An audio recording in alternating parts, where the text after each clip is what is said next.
All right, so a quick look at the markets. S&P red yesterday, Nasdaq red, Dow Jones and Russell unchanged. However, that does not tell the whole story. So S&P closed at low of day, first of all. Now, actually, first of all, we have the CPI today. So that's huge. That will dictate absolutely everything. So it doesn't even really matter what the last one or two or three candles were. However, I think we're set up for a nice move down. First of all, I think that the inflation number will come out higher than expected. So inflation being up higher than expected probably means the market goes down because that means rates will stay up for longer. And essentially, if we have that reaction today and we close just below for the S&P, this last candle here, if we close below this, and I think we'll do that by a lot more actually, if it's a downward reaction, that should dictate the next move all the way back down to test the lows of this neckline. So let's call it 433, 434. We should go all the way down here. You know, I should start using this a bit more. So if we start to close around here, at least, we'll probably be lower. We go down there. And imagine you got candles all the way down there. You're just looking for one more close below this line. And we've lost the whole horizontal support. And now we're testing this, bouncing off this, and maybe going lower. For the Nasdaq, exactly the same thing. An even worse close. I mean, absolute close at low of day.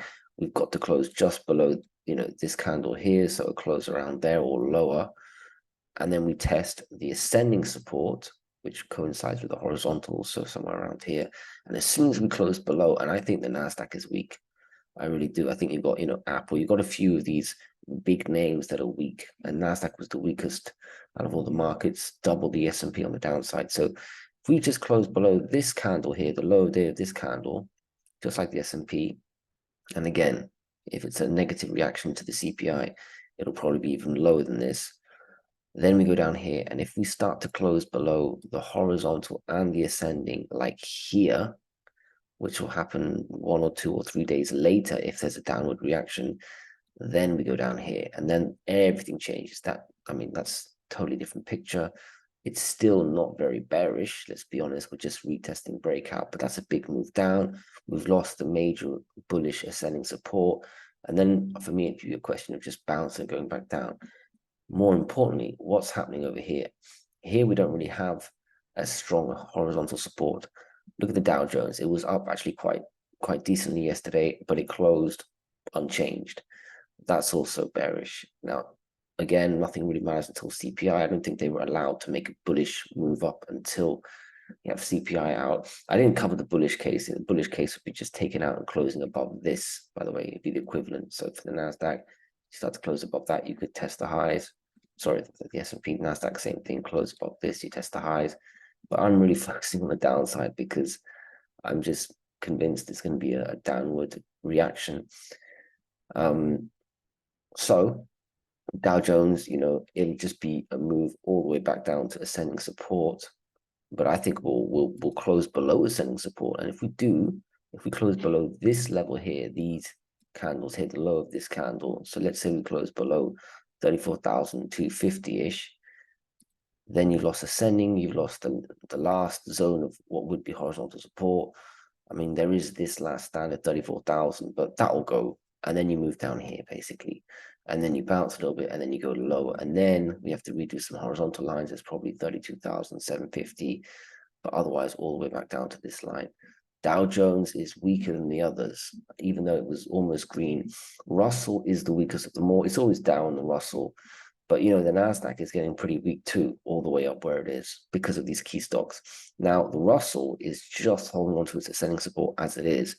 So imagine a negative news like the CPI. Well, that'll straight away go down and test this level 182-ish. But I think it will close below 18, the low, this candle here, 181.5, let's say, a close below 181.5. Well, the next day is testing 180, that's for sure. I don't know if the next day is going to be a good day for the Russell. There's probably going to be some follow through. So if there is a bounce, it'll be minute, and basically we're going to be going down here, and that would be glorious stuff. That would be, for the bears, which I am. So, and then all of a sudden the Russell looks really weak, especially compared to the other markets. Let's look at the banks, because the banks will have a similar trajectory now. The banks were green yesterday, so they were relatively strong. but I don't think they're allowed to break out until this CPI report. And honestly, if the CPI comes out, well, first of all, if it comes out good, I didn't cover the good scenario for the Russell, but the Russell, yeah, it will bounce, but I don't think it's going to be able to even get to its last high of this zone or even this zone. It'd be pretty hard. It might touch it, but close below it. Maybe this zone here. But I really will just focus on the downside move because I'm very convinced. So first of all, the upside move, it's got to break out of here. It's got to close above here. If it does, it's bullish. It's testing this zone next. That's for the XLF. Now, if it's bearish, bam, a move down. I'd like to see a close below this level here. Then we test this small bounce down. Then it looks bad. Again, it starts to look just like the Russell, that kind of bad. We're testing the 1 or 2 levels before the absolute bear market low. For the KB, it's even worse, and the KRE, it's the same thing. So this is fighting to get back into the ascending support, but so far it's acting as resistance.